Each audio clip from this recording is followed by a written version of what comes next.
Bonjour à tous, on se retrouve pour un nouveau cours de géométrie descriptive qui va porter sur les intersections. Les intersections qui nous intéressaient en géométrie descriptive vont être notamment celles entre plusieurs plans. Donc, je vous ai fait une petite épure de ce petit triangle là, magnifique, qui va vous permettre de comprendre en gros la théorie des intersections, vraiment la base des bases. Hein. C'est pas avec ça que vous allez tout comprendre sur les intersections, mais ce sera un bon début pour vous permettre de bien comprendre comment aborder la suite. Donc, nous avons ici un petit triangle et un plan euh, debout, voilà, comme ça. Et le plan debout a donc, sur le plan frontal, une trace dans lequel il est confondu. C'est-à-dire que le plan debout, il est comme ça. Paf.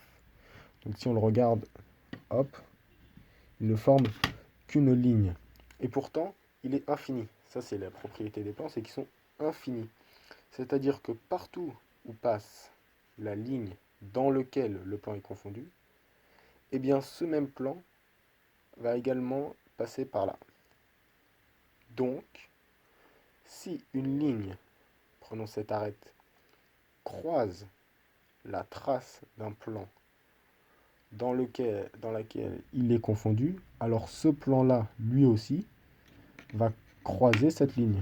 Voilà, imaginons, clac, mon équerre elle est là, et bah, là, le plan et mon équerre, il va finir par croiser cette ligne-là, étant donné qu'il est infini. Par contre, imaginons que mon plan était pas confondu, ça n'aurait enfin, une ligne, c'est pas parce qu'une ligne croise une autre ligne qu'il y a une intersection entre les deux, parce que, imaginons, là j'ai ma ligne, là j'ai une autre ligne. Bon bah là, vous voyez bien qu'il n'y a pas d'intersection. Hein.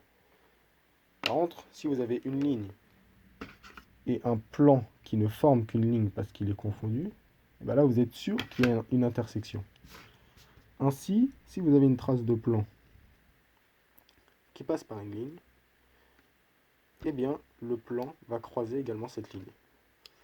Donc la trace ici passe par le point 1', 2' et 3'. Ce sont les trois points d'intersection entre le plan debout et ce triangle. Bah là c'est simple, hein, on n'a plus qu'à reporter ces petits bonhommes sur, hop là, le plan horizontal. Donc très important. Alors ici c'est simple parce que l'exercice est facile et il n'y a pas beaucoup d'arêtes. Mais quand vous allez être dans des exercices plus compliqués, vous allez peut-être vous emmêler les pinceaux. Donc toujours faire attention et aller doucement quand on reporte les points et se dire quel point est sur quelle arête. Le point 1' est bien sur cette arête. Je le reporte donc sur l'arête qui correspond, c'est-à-dire celle-ci. Hein. Ne le reportez pas ni là, ni là. Hein. C'est bien ça. Si le point 1 avait été sur cette ligne-là, vous l'aurez reporté sur cette ligne, ou peut-être même sur celle-ci, car ces deux-là sont confondus. Donc, on fait pareil avec le point 2, prime, sur cette arête-là, et le 3, hop là, et ensuite on relie les points, et ça nous fait le dessin de l'intersection. Voilà. C'est-à-dire que là, s'il y avait le plan là qui passait, ça dessinerait ça. Et aussi, vous reliez bien les points qui sont sur des arêtes d'une même face. Voilà, imaginons que j'ai une face ici, stock, on a une pyramide un peu bizarre, mais imaginons que j'avais une pyramide à 4 faces, que j'avais mon point 4 ici, vous n'allez quand même pas me relier le point 4 avec le point 2. Hein. Ouais, non. Vous reliez le point 4 avec le point qui sont sur une même face. Hein. Voilà, très important ça aussi. Alors, on passe sur l'exercice un peu plus compliqué. Donc voici les purs du petit exercice que je vous ai concocté. Voilà. Donc là on a donc des... Attendez. Choc. Voilà. On a donc un dessin qui n'est pas du tout terminé car il nous manque les intersections entre ce bâtiment-là et celui-ci. Petit tips que je vous conseille. Toujours vous représenter mentalement ou même faire un petit schéma de la situation. Là vous avez le grand bâtiment ici qui va rentrer en intersection avec celui-là. Donc vous dessinez grossièrement les deux, voilà. Ah, magnifique. Ça va vous permettre de visualiser un peu quelle est la gueule de l'exercice et comment vont se croiser un peu les bâtiments. Mhm. Euh, et chose très importante, ça va vous donner l'image en gros de quel pan de toiture ou quel mur va rentrer en intersection avec quel autre mur ou quel autre pan de toiture. Par exemple, on voit que celui-là, là, il va rentrer, selon mon magnifique schéma, il va rentrer dans ce toit-là. On sait qu'il va y avoir une intersection ici, entre ces deux toitures-là. Donc on sait qu'il va y avoir une intersection entre ce pan de toiture et celui-là. Et ça, c'est très important de savoir ça parce que on est face à ça et on se dit par où commencer. Et donc, il va falloir choisir un plan qui va rentrer en intersection avec un autre. Donc là, on a déjà notre plan qui rentre en intersection avec un autre. On a ce plan-là, qu'on peut étendre à l'infini. Hein. C'est un pan de toiture par lequel passe un plan. Et on a également ce pan de toiture ici. Maintenant, on reste à déterminer quelle arête de ce pan de toiture-là va rentrer en intersection avec ce plan-là. Eh bien, c'est simple. Notre petit dessin nous permet de savoir que cette arête-là a de très grandes chances de rentrer en intersection avec ce plan-là, ce pan de toiture-là. Par contre, cette arête-là, bon, je pense que vous arrivez à comprendre quand même qu'il risque pas de se cogner avec avec ce toit-là. Hein. Donc, typiquement, pour trouver l'intersection entre ces deux pans de toiture, cette arête-là va nous intéresser. Et donc, je vais vous expliquer la technique du plan auxiliaire. Le plan auxiliaire, c'est en gros reprendre cette chose-là, c'est-à-dire faire une trace qui passe par la ligne qui nous intéresse. La ligne qui nous intéresse, on l'a déterminée grâce à ce petit schéma. Et on va faire un plan qui passe par cette ligne-là. Mais pas n'importe quel plan. Un plan dont la trace est confondue dans cette ligne. Vous vous souvenez comme ici. Là, le plan était confondu dans la ligne. Et ainsi, on savait que si cette ligne croisait d'autres lignes, le plan qui nous intéressait croisait également ces lignes-là. Donc imaginez que je fais un plan tac, comme ça. On est sûr que ce plan-là va finir par croiser toutes les lignes par lesquelles sa trace passe. Imaginons que imaginons que je mets de la peinture sur mon équerre et que je fais ça, schlack, et que là il y a une trace de peinture, et ben ça veut dire que toutes les lignes qui rentreront en intersection avec cette trace de peinture, et bien rentreront également en intersection avec mon plan. Voilà, ça c'est fondamental à comprendre. Et je vais faire la suite de l'épure et vous allez bien comprendre là où je veux en venir. Allez, à tout de suite. Bon allez, je fais la première intersection avec vous. Regardez, mes mains sont libres et mon téléphone tient en place. Non mais c'est la nouvelle technologie, c'est fou. Hein, voilà, ça a changé. Hein. Qui se souvient? Quand Tips et Astuces là, il était là, il galérait avec son téléphone en main. Là maintenant, allez, c'est parti.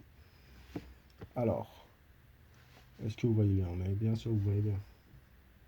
Je trace du coup un plan auxiliaire qui passe par la ligne qui nous intéresse. Je sais que ce plan auxiliaire, dont la trace est en rouge, va donc croiser toutes les lignes par lesquelles la trace passe. Ces lignes-là, ces arêtes-là. Or, nous, ce qui nous intéresse, je vous le rappelle, c'est ce pan de toiture-là. Du coup, on va s'intéresser qu'aux intersections avec les lignes de ce pan de toiture-là. Autrement dit, cette ligne-là et cette ligne-là. On est bien d'accord, hein? Cette ligne-là, c'est l'arête du pan de toiture et celle-ci, c'est également l'arête du pan de toiture. Et donc maintenant qu'on a trouvé ces deux points d'intersection, on n'a plus qu'à les projeter, hein, on va dire, voilà, sur le haut. Hop là, sur le plan frontal. Vous aurez besoin de votre plan frontal, hein. Donc, vous projetez mieux que moi. Bon, je le fais comme ça parce que voilà, mais vous faites bien avec votre thé ou quoi. Et là maintenant, vous avez deux points. Deux points. Vous avez deux points d'intersection. Hop là. Mais ces points d'intersection là, ce sont quels points d'intersection? Ce ne sont pas les points d'intersection de cette ligne-là avec le plan de toiture. Non, c'est l'intersection avec le plan auxiliaire qui passe par cette ligne-là. Donc c'est pas l'intersection finale qui nous intéresse. En fait, comment on va déterminer l'intersection qui va nous intéresser? Eh bien, on va prolonger cette ligne-là. Hein. Cette ligne-là, si on la projette sur le plan frontal, ça va nous donner une ligne comme ça. Et où est-ce qu'elle va s'arrêter? Eh bien, elle va s'arrêter au croisement avec la ligne qu'on a créée ici, grâce aux deux points d'intersection qu'on a trouvé là. Je récapitule. On a fait un plan qui passe par une ligne, la ligne, on va dire la ligne de fait 1, donc F1. Voilà. Cette ligne F1, on la retrouve ici, F1'. Et on a créé un plan qui passe par cette ligne-là. Ainsi, ce plan va croiser au niveau des points 1 et 2, donc 1' et 2', le pan de toiture qui nous intéresse, c'est-à-dire celui-là, celui dans lequel il va y avoir une intersection. On relie donc ces deux points, qui ne seront pas les intersections définitives de cette ligne avec ce pan de toiture-là, mais bien du plan qui passe par cette ligne-là. Ainsi, on se rapportera toujours à cette ligne grâce à laquelle on a créé un plan auxiliaire pour trouver le véritable point d'intersection qui est le croisement entre la ligne qu'on a créée et la ligne à partir de laquelle on a créé notre plan auxiliaire. On a donc le point 3' ici. Et ensuite, le point 3', on le projette toujours, et là c'est ce que je vous disais ici, faites bien attention lors de la projection, vous le projetez bien sur la ligne à partir de laquelle vous avez créé votre plan auxiliaire.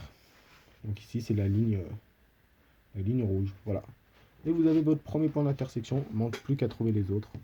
C'est exactement la même logique, toujours se rapporter à ce petit dessin-là, pour savoir quelle ligne va croiser quoi, et donc où est-ce qu'il faut créer notre plan auxiliaire. Et une fois qu'on a créé notre plan auxiliaire, quelle intersection va nous intéresser. Voilà. Donc, je vais faire le reste et je vous explique. Voilà, c'est parti. Alors, voici la correction. Donc, on va s'intéresser à la ligne bleue. La ligne bleue, c'est l'erreur typique qu'on retrouve beaucoup dans ce genre d'exercice. On a vu que cette ligne-là marchait bien. Du coup, on a pris cette ligne-là avec laquelle on a créé un plan auxiliaire, ici en bleu. Et on s'est dit, on va trouver des intersections. Sauf que cette ligne-là, c'est cette ligne-là. Ou plutôt celle-ci. Et alors, elle va nous permettre de trouver l'intersection ici. Donc l'intersection là, qui est juste. Mais on va la prolonger et se dire, on va toucher la toiture. Étant donné que ce plan-là, autrement dit cette toiture-là, est en intersection avec cette toiture. Donc il va y avoir une intersection. En effet, on trouve bien le point 7, sauf que quand on relie, on a le point 8. Et le point 8, en fait, enfin, quand on relie, où est-ce qu'on on fait arrêter? Où est-ce qu'on détermine l'intersection? Parce que je vous rappelle, la ligne de base, c'est celle-ci. Donc souvent, ce que vont faire les gens, c'est qu'ils vont la placer au niveau du point 8 parce que c'est la première ligne qui croise. Sauf que le point 8, en fait, se trouve ici et ce n'est pas logique de faire une intersection comme ça. Donc pour trouver l'intersection qui va nous intéresser sur cette ligne-là, on ne va pas utiliser cette ligne bleue. On va bien plus utiliser cette ligne rouge-là. Hein. Si on la prolonge, on voit bien que cette ligne-là est celle-ci, et qu'elle rentre bien dans ce pan de toiture. Donc on peut l'utiliser. On trouve toujours le point 4 qui se trouve sur cette ligne. Donc quand on le projette bien sur cette ligne-là et pas sur celle-ci. Hein. Voilà. Et on a aussi également le point 5 qui se trouve sur la ligne du haut. Donc on va reporter ici. Toujours pas sur elle, hein. Faire attention. Ensuite, on relie les deux. Et là, ensuite, on détermine le point d'intersection sur la ligne qui nous a permis de créer notre plan auxiliaire en rouge. Donc cette fois-ci, on arrête bien le point sur cette ligne-là. Voilà, toujours important de toujours, une fois que vous avez tracé ce trait, déterminer l'intersection avec la ligne avec laquelle vous avez créé le plan auxiliaire. Vous avez votre point 6, vous le reportez là.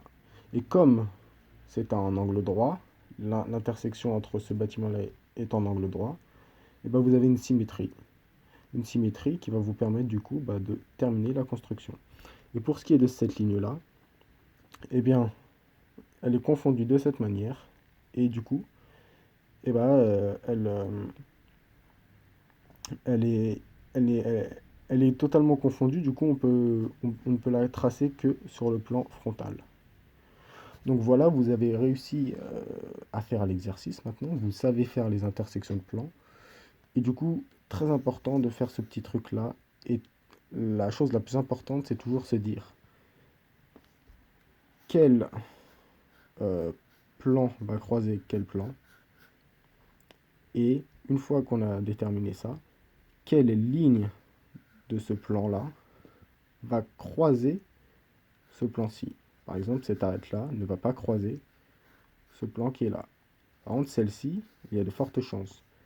Du coup, on crée un plan auxiliaire qui va ensuite traverser les arêtes de ce plan-là. Et ensuite, on va déterminer les points qu'on va relier et qu'on va rapporter à la ligne qui nous a permis de créer le plan auxiliaire. C'est tout ce qu'il y a à savoir sur les intersections. C'est vraiment un travail de visualisation, rien de plus. Voilà, j'espère que vous aurez tout en main pour réussir vos travaux sur les intersections. C'était Pav, tips et astuces, je vous dis à plus.